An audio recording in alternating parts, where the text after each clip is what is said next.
You've probably heard of BYD. They're a massive company in China. They make everything from electric cars to buses to even trains and batteries.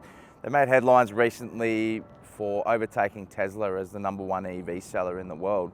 They've got 3 cars locally, the Atto 3, the Dolphin and the Seal. This one we have here today is the Seal Performance. It's just under $70,000 and it's the fastest car in the range.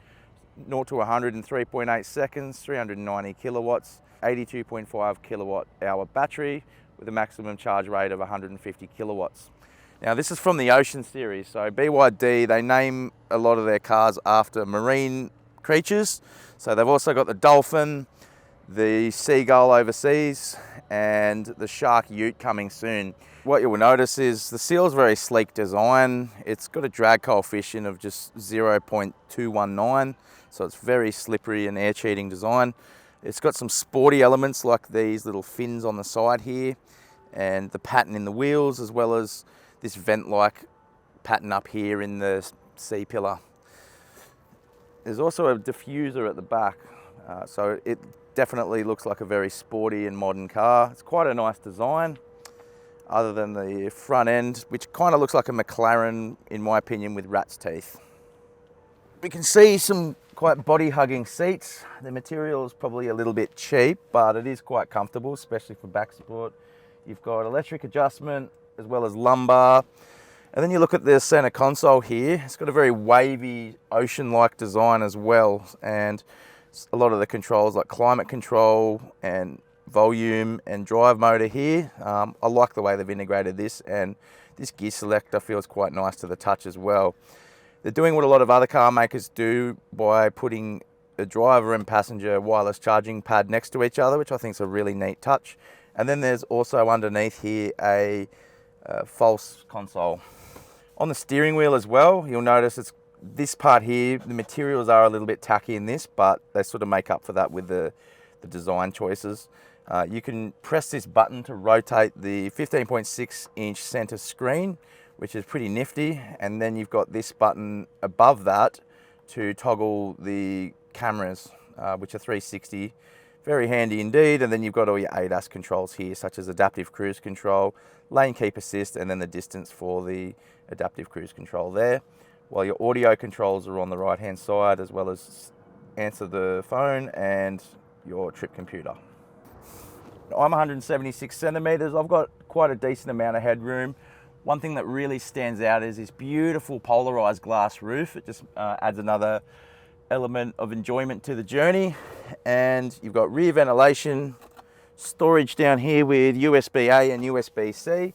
And then some of the design touches like the microfiber on the doors, the stitching and the shape of the door handles just make it feel a little bit more special than average in my opinion. And you've got the Dynaudio speakers there. Now, one thing about the audio quality in this car is it's not fantastic. And I did experience a lot of difficulty with the radio. It was cutting out a lot, so I was relying a lot on my phone apps to have audio and radio as well, which is probably not good enough. So let's have a look at the boot. And one thing I really like about this is you don't really get on many sedans a automatic opening and closing tailgate, so that's quite a nice touch there. The capacity is 400 litres. You've got a subwoofer here and some extra storage here. Furthermore, if we open up, we can see another layer of storage and a inflation kit, which it looks like somebody's already used. All right, so let's take the BYD Seal Performance out for a drive. One thing I notice immediately is you're not having to glance at this center screen, unlike the Tesla Model 3, to get your speed information, because you've got it on this 10.25 inch panel as well as your heads-up display. So there's 2 sources of speed information. You're never having to take your eyes off the road. Now, it is quite a heavy car. It's 2,185 kilos tare, which is significantly heavier than a lot of rivals. The MG4 X-Power, for example, weighs under 2 tons, as well as the Tesla Model 3 Performance. So although BYD are leaders in battery technology, it seems that they haven't managed to get the weight down in the batteries. Now, another issue I found with this is adjusting the HVAC on the move is quite a distracting affair. The only button you've got is this one to turn things on and off. Other than that, you have to get into the menu and take your attention off the road for a considerable amount of time. But there's some very nifty features like this air purification, which just clears the interior of any impurities, and then you've got seat ventilation as well as heating, so that is a good thing.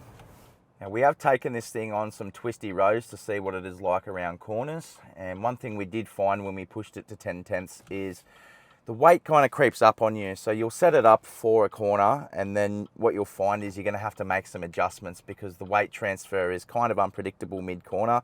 It's got short travel suspension and quite a sporty setup, which makes it hard to gauge consistently what's going on under the car. Driving the Seal through the city, it's very quiet, it's relaxing, it's comfortable, and you've got all that performance at your beck and call whenever you need it. So if you see a gap that you want to jump into, it's yours because it's just so quick, and that's one thing I love about driving EVs. Speaking of which, let's do the performance testing.